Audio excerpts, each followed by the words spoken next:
Pozdravljeni!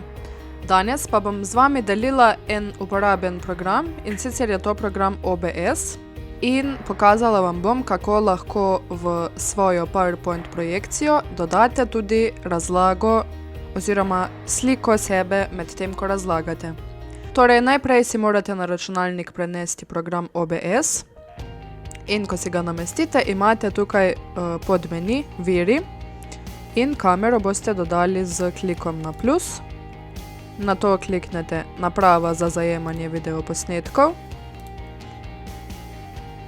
in nato tukaj izberete kamero, tisto, ki jo pač imate.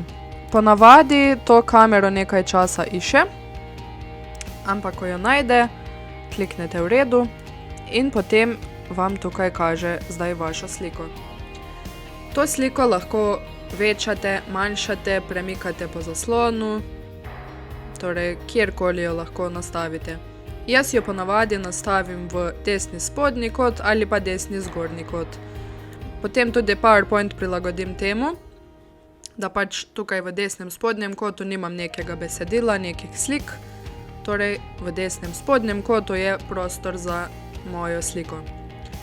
Torej, ko si nastavite velikost in pa tudi pozicijo vaše slike, greste v PowerPoint. Torej, kliknem na diaprojekcija in tako se diaprojekcija začne in tudi OBS program zdaj to snema. Naj vas opozorim, da jaz sebe med tem, ko snemam zaslon, tukaj spodaj ne vidim. Torej, OBS program to snema, ampak jaz se med tem ne vidim. To je pametno, da veste, da se ne boste ustrašili, da mogoče ne snema. Torej, zdaj potem začnem z razlago in to vse snema program OBS. Tako vam ni treba snemati glasovnih posnetkov, tako kot sem vam zadnjič pokazala, kako se lahko posnamejo, ampak vam to vse snema program OBS.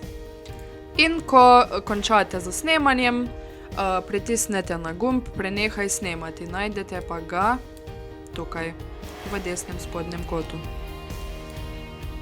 Tako, upam, da vam bo tole prišlo prav.